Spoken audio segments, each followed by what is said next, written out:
Welcome back. Let's talk to the European Union ambassador to Nigeria and ECOWAS. Ambassador Gautier Mignot joins us on the program. Ambassador, thank you so much for coming on the program. Thanks to you for your invitation. Maybe let's begin with the lighter side, how Europe is celebrating all of this in the month of May and literally celebrating the continent in that sense. And maybe I'll also take your excerpt on what has played out at the Vatican, which is all part of Europe, yesterday, where we now have a new pope to lead the Catholic Church. Just your quick thoughts on those two light issues. Well, today, 9th of May, we are celebrating Europe Day, commemorating the Schuman Declaration of the 9th of May, 1950, which was the starting point of the European integration process, which led to what is today the European Union. And so it is the 75th anniversary this year, and this is why we are engaging here in Nigeria in a series of activity during the whole month of May with our member states' embassies, which we call Europe Month. So thank you very much for having us today and reminding to all your audience what the EU stands for in this Europe Day 2025. And indeed, we have been witnessing, like the rest of the world, the election of new Pope Leon XIV. The Vatican, of course, the Holy See, is not a member of the European Union, but it has its seat at the core of Italy, a member of the EU. So we, of course, wish the best of success and luck to the new Pope. He has a vital role to play to foster peace and understanding among nations, and also interfaith dialogue in these troubled times at global level. So let's begin to draw down on this. How far, 75 years you said down the line, how far would you say Europe has come in its relationship to the world? But emphatically, let's talk about Africa in this sense. If you were to give an overview in terms of assessment before we trickle it down to Nigeria as a country. Interestingly, the Schuman Declaration already in 1950 was mentioning the contribution that a united Europe could bring to the development of Africa. It was the only continent mentioned in this declaration, the only partner which was mentioned.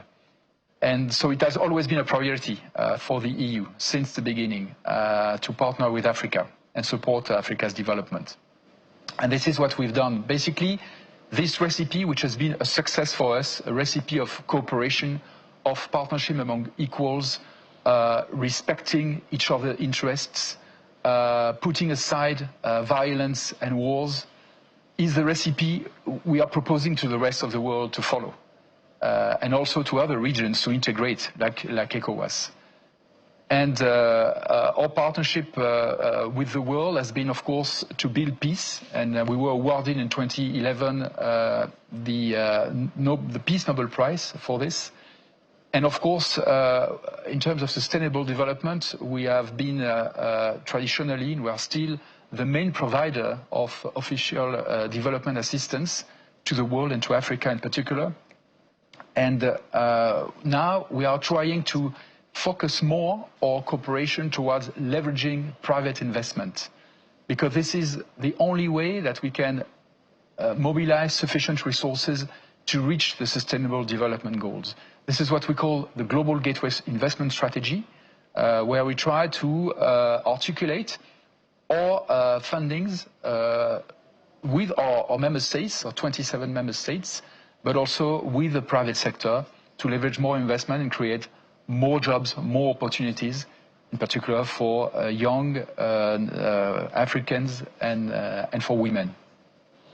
Still within the context of peace, Ambassador, looking at the troubled geopolitical context, specifically at the Russia-Ukraine war, what would be the sustained position of the European Union on this war? Well, first let me say that I can't help but compare the celebrations of the 9th of May in Moscow today with a massive military parade, for the commemoration of the end of the Second World War, which aims at threatening the world, showing military strength and power, and our own celebration of Europe Day, which is about celebrating peace and peaceful cooperation. I think it shows, the difference of our positioning towards the rest of the world. This is not a war, it's an invasion, it's an aggression by Russia against Ukraine, which was unprovoked, which is totally illegal, which is brutal, which is violating international law. It has been recognized by the International Court of Justice. And it is extremely important that all nations of the world, and in particular all democratic nations, all nations believing in the rules-based order, in the principles of the United Nations Charter, unite to keep the pressure on Russia and demand the respect of these principles: sovereignty, territorial integrity, and it's only on this basis that a just and lasting peace can be reached. Of course, we are in favor of stopping this war, but the way to stop this war is to stop the Russian aggression. And so if we want this peace to be sustainable and to have good consequences for the rest of the world, it has to be based on these principles. It can't be based on the dismantlement of Ukrainian sovereignty or dividing Ukraine's territory. And in any case, a final settlement must be decided sovereignly by Ukraine. It can't be imposed by other powers. And so the EU support to Ukraine in its legitimate self-defense and in the defense of its sovereignty is unwavering. Ambassador, let's come now to Nigeria. And my question will be, I know we're a huge trading partner with the bloc, maybe almost close to 30% and billions of dollars annually. So we have a strong relationship in that sense. We're going to come to that at some point of the program if time allows. But broadly speaking, beyond trade, what does Nigeria represent for the European Union in that sense, beyond trade? Well, beyond trade and investment, where we are also Nigeria's #1 partner, Nigeria is a key player on the international stage today. 1 out of 4 Africans is Nigerian. And of course, in Africa, Nigeria has a very strong voice, and it has also a very strong voice in the global stage. And so for us, partnering with Nigeria and having, for instance, Nigeria condemning regularly in the United Nations the Russian aggression against Ukraine is absolutely fundamental.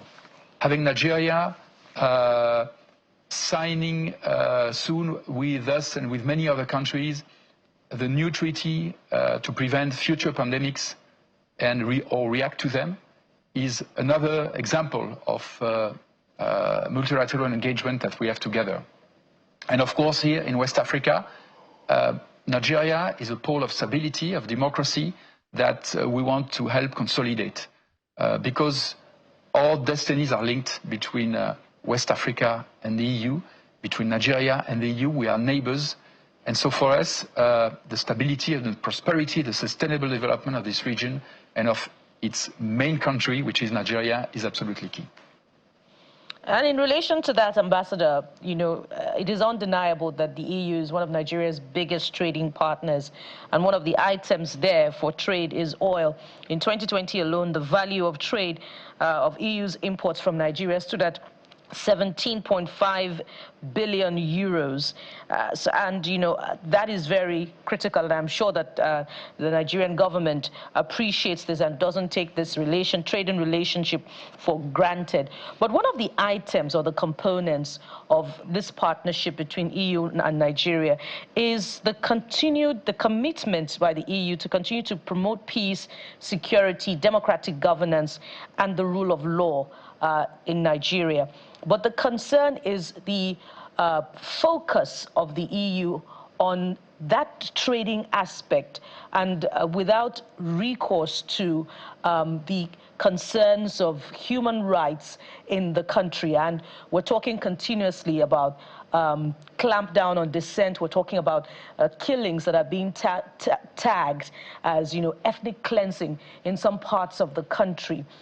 So those are the real concerns about the focus on trade. But beyond these, trade, when conversations are had in the room, are there honest conversations about these issues within Nigeria? And shouldn't the EU be invoking, articles in the EU-Nigeria partnership, to bring the government to account on these issues? Look, I think that no partner of Nigeria is so much committed and involved in cooperation on human rights and rule of law and good governance than the EU. Two of our flagship cooperation projects are about rule of law and fight against corruption on one hand, and on the other hand, on support to democratic governance in Nigeria. Dozens of millions of euros that we are bringing to consolidate the Nigerian democracies and rule of law. In particular for elections, we are partnering with INEC, with civil society, with many other stakeholders to do this. So we are fully committed to this. It's just like we're not only interested in trade and investment. We are really a very wide cooperation, which is about good governance in many areas. But of course, human rights are a standing concern for the EU and standing point of interest. But we are trying to engage constructively, not only through statements and condemnations. We are trying to empower Nigerian actors and stakeholders to do the job themselves, because it's not up to international actors to impose democracy or better governance in the country. It's up to Nigerians, Nigerian institutions, Nigerian civil society, Nigerian citizens to find the way to do this. And of course, for us, the fact that Nigeria is a democratic partner and country is a key element of our partnership. It's one of the basis of our partnership, actually. Ambassador, quite a statement you made, but let me dig even further. How honest do you think the bloc, European Union now, is in helping Nigeria in that sense, when some of the mischievous elements within our country, as much as we respect the sovereignty of our country, but some of the mischievous elements within our country who loot our treasury, some of those monies are domiciled in Europe and parts across Europe in that sense. We can call different countries. So is the European Union really honest about helping Nigeria in that sense to make sure that there's proper accountability in public office and monies are returned that are stolen from our coffers?